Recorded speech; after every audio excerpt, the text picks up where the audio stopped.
No, no buzz. I just read book club. I read The Rise of Life on Earth by Joyce Carol Oates. A book that I looked up on YouTube before I went to record this, a couple days before I went to record this, and did not see any results, which is interesting. Um, I've been interested in Oates' work for a while now, not like in a way where I was particularly actively researching things, mostly just because of her wonderful, wonderful dragging of J.K. Rowling on Twitter. And the combined with that, the knowledge of her history, not a deep knowledge, but a knowledge that she has written a fucking bunch of books. I've been around books for a few years now, and also her foot tweet. I decided it was time, it was high time to read some Joyce Carol Oates, and this was the book that I had access to that was the shortest, and that's why I chose it. And it was a bad choice. I think this book is bad. I think it makes a fundamentally wrong choice that ruins the whole fucking thing. Um, I have since read about 5 pages of one of her better known books. Because it is bitter, because it is my heart. I was correct in assuming that I think she's a better writer than this book indicates, that The Rise of Life on Earth indicates. We'll see if I finish that book. If I do, there will be a video, as there are for every book I finish.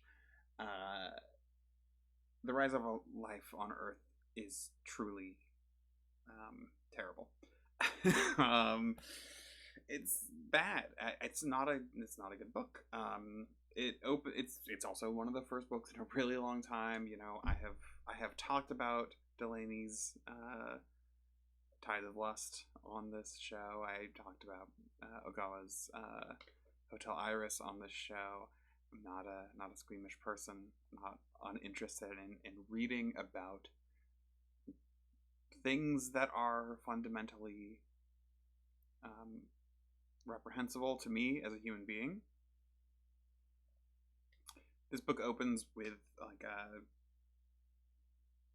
content warnings for literally everything. This book opens with a drunk dad beating his 2 children, one of whom is 11 and one of whom is 6, to the point where the 11-year-old has to go sort of to the I guess mental hospital. It's institutionalized, and the 6-year-old dies, and it gets worse and worse and worse from that. Everything is a sort of spiral of terrible, terrible things happening to people. The protagonist is that 11-year-old. We start with her at that point. We move on to her throughout the rest of her life, actually, frankly, entirely, to the point where she's at least in her 40s, I guess, is the end of the book. We follow her through the foster system, through different kinds of abuse, through becoming a nurse who is engaged in a sexual situation with the doctor, how that all shakes out.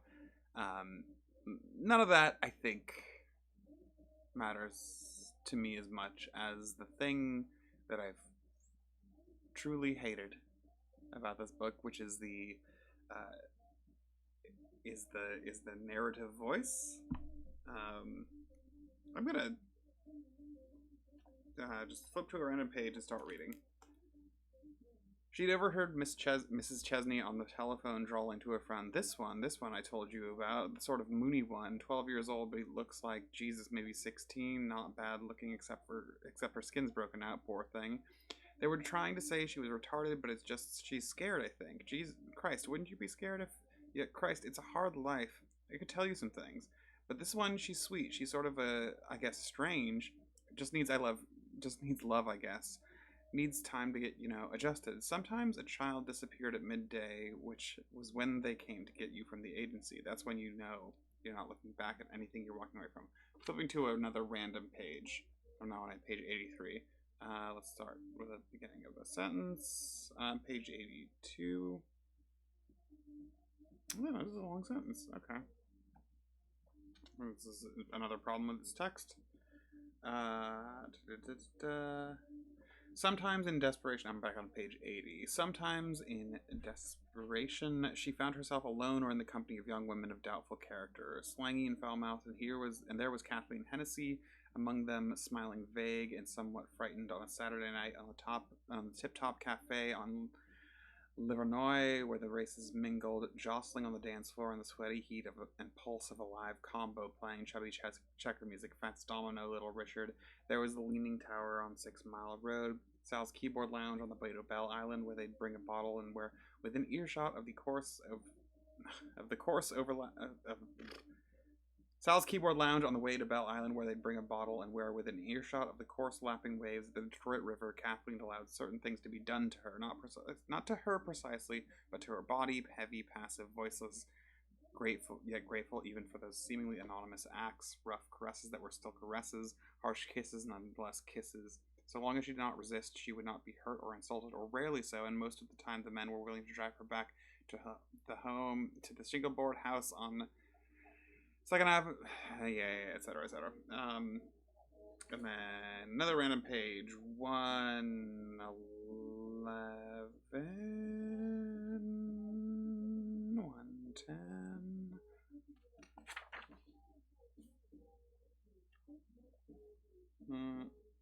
Let's say 107.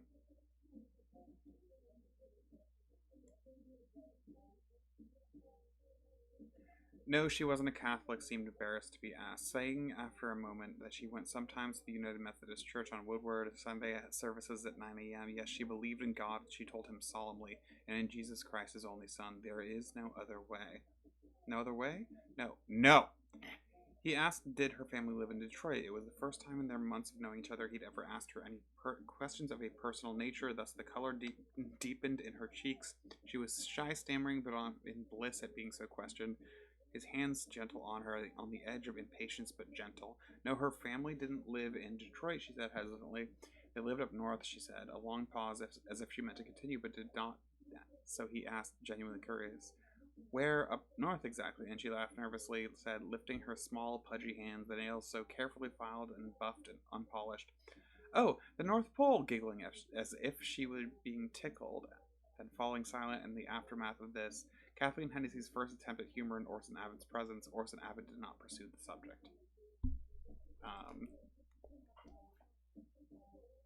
Every fucking sentence of this is written in the most breathless way imaginable, and it does not line up with the character that Oates is trying to present. And I hate it. It is... I'm a person who loves formal bullshit. I love it when somebody takes an idea and applies it to a character and then does something very deeply strange with it. That's not what is happening here.